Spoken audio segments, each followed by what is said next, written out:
Hello, everyone. Welcome back. This is episode 1, and we're going to start making progress on the interior removal of the donor car. And we have the recipient right here. Yesterday, I coated the floor. So this is some rattle can truck bed liner. I got it. This stuff. So that I like this because it's not soft. It gives it.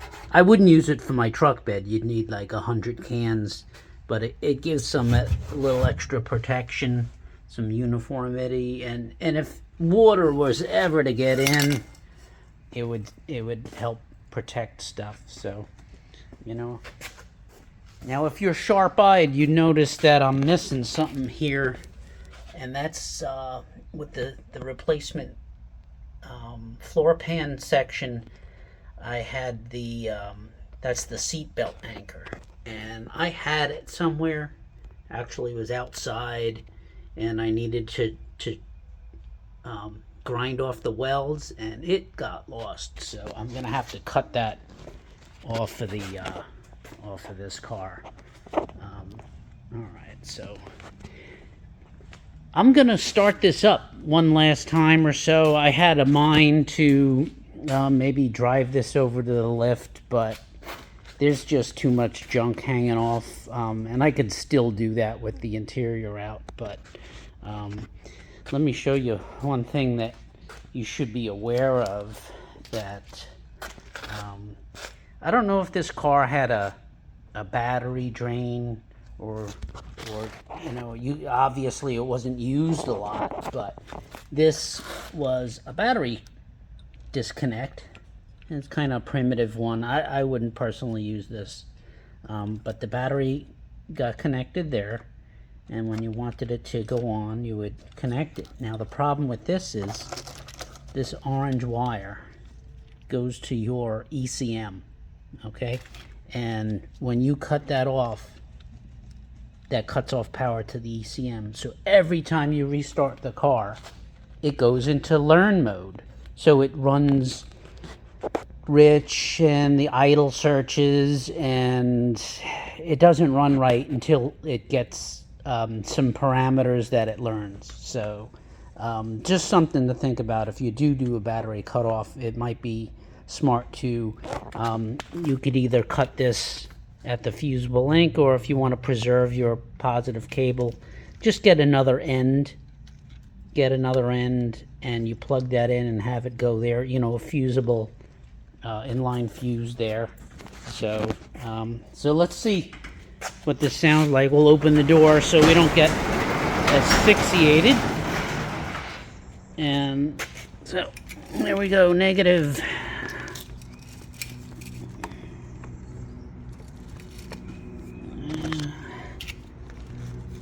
And positive.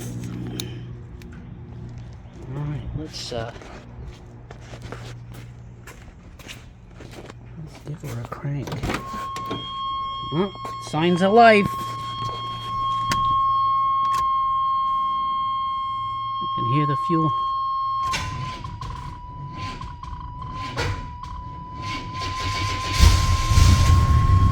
That battery was barely alive. And then plus going through the so that check engine light is because of the IAC. See, he had an IAC extension going to this, and it got, that's what that's from. So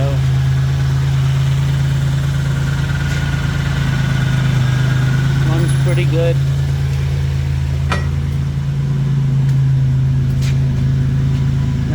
No smoking, but I don't want to run it too long because there's no water in it. Alrighty. Oh, so the other thing I'm gonna do,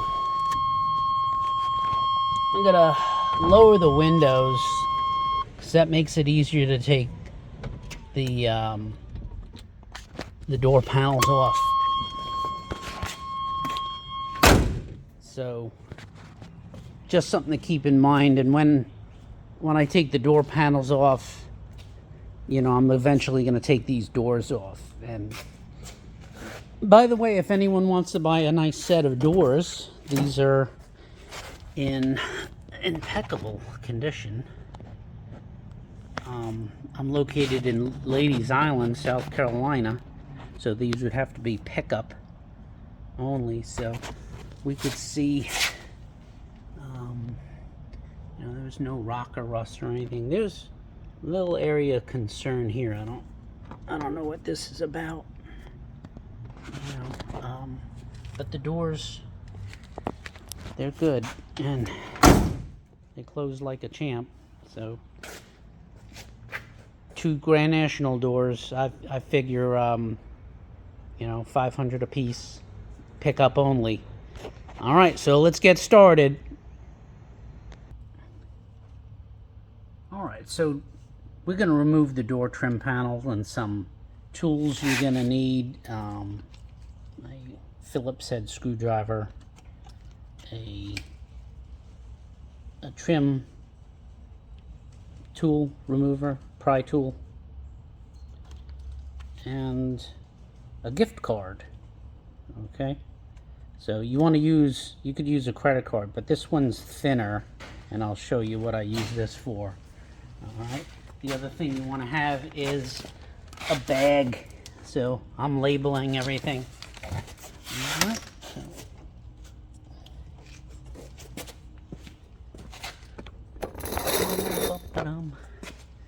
so first thing you're gonna do,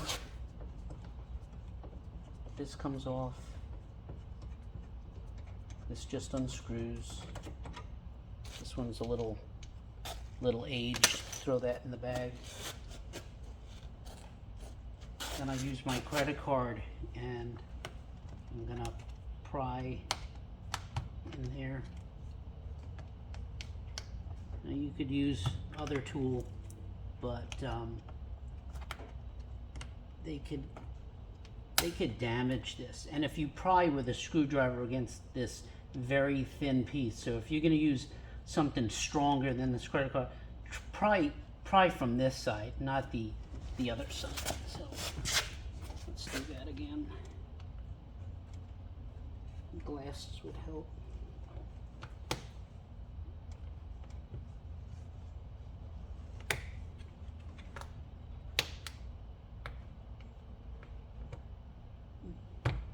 There we go. And then we got our 2 screws. These are loose already. These are notorious for being loose because these are pull straps that are kind of like decorative use only. This is what they consist of. Put that in there now. And as people in the old days would grab the door, out of all the G bodies, these Regal pull straps are like the worst design ever, because if you ever been in a Cutlass or even the Limited, I think the Limited has a more robust design than this. So put that right here. The next step, we got our screws right here, and another one right here.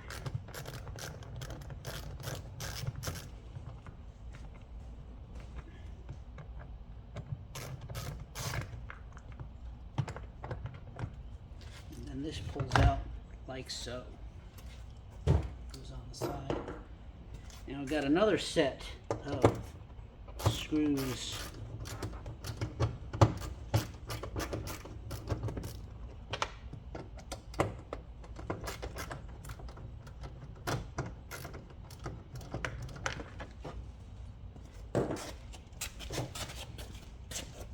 And next we pry. So you should have a there's like a fastener, push fastener here, here, and around here, and then one at quarter increments. So there's 1, 2, 3, 4, just generally. So as you get this, these are two separate pieces. When you pry it apart, it's going to pop out.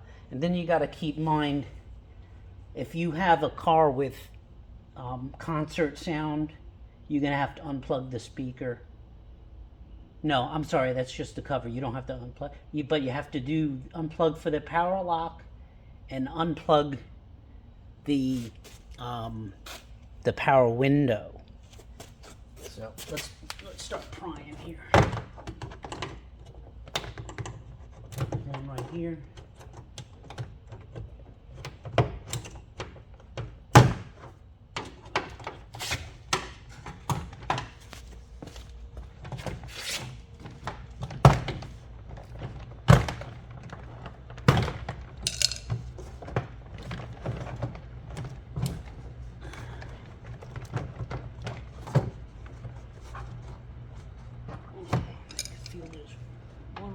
Here, and these things are just made out of cardboard, so you want to not yank on them because they are literally just cardboard. And so you gotta disconnect this, and I know this. That's what I'm talking about. The cardboard. I've treated these with fiberglass resin before to firm them up. I've even used the resin wood glue to take care of these. So I do know this car. Somebody was in here already. So how I know somebody was in here already is this plug didn't have. I'll show you a little quick. Usually these plugs are supposed to have this twist lock on the back. Talked to an old GM tech and he said they all came with this on there. So these things are tight anyway, but this makes it extra secure. And see, it's a little twist. It twists on there. And then this is a press fit. Now one thing with the driver door, you have your mirror, and to disconnect that's a 2 millimeter Allen head. See, that's just, and you gotta disconnect that. All right, let's move on to I'm gonna start putting this stuff up, and we'll move on to the seats. All right, let's tackle the seat removal. Some tools you're gonna need is a Phillips, a 13 millimeter ratcheting wrench. I like these, and if you could get a low profile ratchet with fine tooth. All right, so you have a screw there, a screw there, so that's in the front. Right, so one there, and you move the seat up. One there. Oh, look, some money. Yeah, on the other side I found a CD. So, all right. So you remove these so you can get to the nuts. So there's nuts that are holding them down on the studs. So we'll get these out of the way. So I got all the trim off, and I think the way to sneak this out is just like that. All right, so it goes in and under, and then turn. Now, a lot of times you could tell these things have been missing over time. This is a common missing item. The other thing you could see is there's the 13 millimeter. 1, 2, and this one has one missing. So I'm going to suspect that these seats have been out already. Another common item is to find heavy crust. This is not too bad. Let's give that a. So that loosens right up. All right, so I'm going to get all these out and show you how to take the seat out without scratching anything. Okay, all the seat studs are unbolted, and you want to have the door fully open, and I'll show you how to get this out without scratching the car. You don't want to hit over here or anything. Break the seal, pull it that way,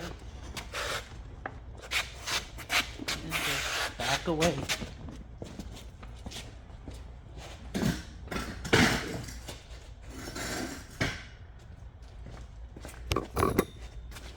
So we got a closer look, and next we'll pull the rear seat out.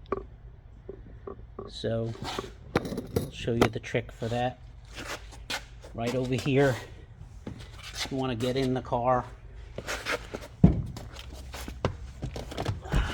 Use your knees to push it in, and it'll pull up. That was actually kind of easy, but this is what you're looking for right here. These hook right on here on the bottom. Right.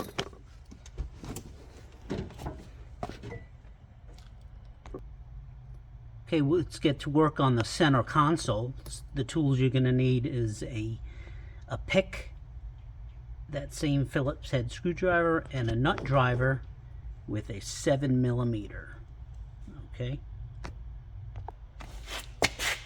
So under this shifter, we got this little U-clip, looks like that, and then the shifter pulls right up. This one's pretty well worn. You know, it gets sticky too, so good thing I have one of those. The ashtray comes out. This one does not appear to be a virgin, so this might have been smoked in already. You got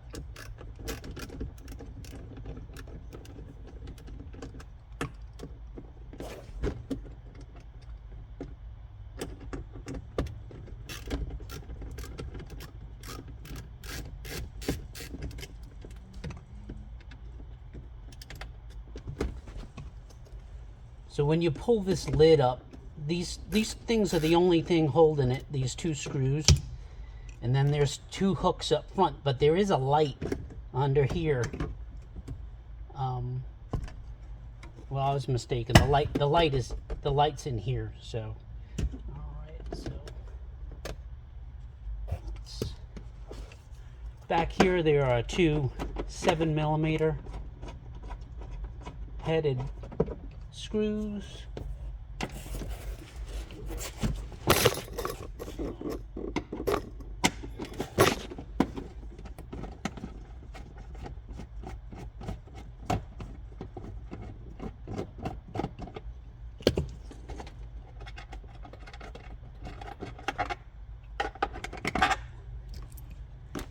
And something I'm a little suspicious of is this screw right here. I don't know.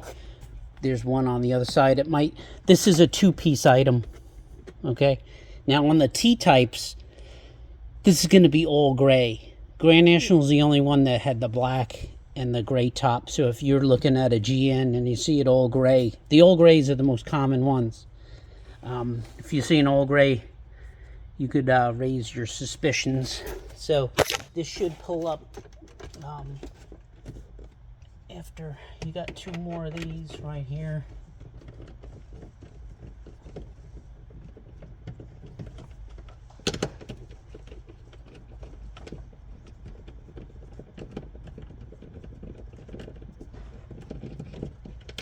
Now I'm putting all this hardware in the ashtray, and I'll store it accordingly.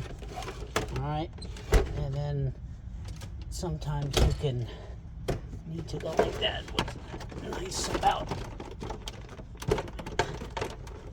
and there's the light I was talking about. It's just a twist and pull, and it is routed in there. Alright, so it's been zip tied, so I gotta figure that out. Alright, I found out what was going on. There was some secret wiring under here probably for an alarm system. You have this ground tab for the shifter light, and then this goes through. Now there's a zip tie there. That's not factory, so I need something to cut that, and then you slide this out back there. All right, let's attack the seat belts next. So you got this is a T47. There's supposed to be a cover on there. Kind of like over here. Got this cover, and you could use a giant screwdriver or just pull it out, or one of these many nickels that I found on the floor here. All right, so yeah, look at all that change. Oh, they're all nickels, no quarters. So these just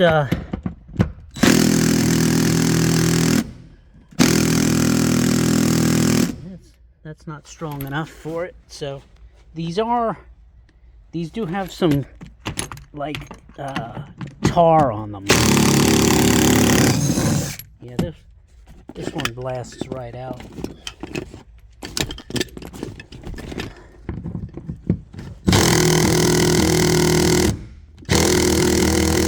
Yeah, that's not strong enough. So you'll probably have to break them with a regular socket and then back them out using a tool, or I'm not going to move up to a 1/2 inch impact. It's overkill. So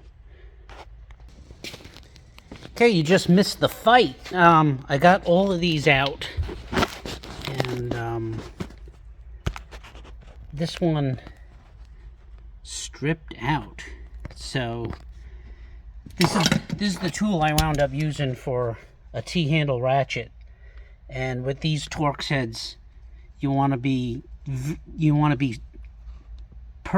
perpendicular, perfectly in line with it, so that you don't strip it out. But this one, I don't know if it was what was going on, but the T47 stripped out. I used a T50 and hammered it on there, and I was fortunate enough to get it out, because otherwise it would have been a mess with welding a nut on there or something. And this is your seatbelt light. So this just disconnects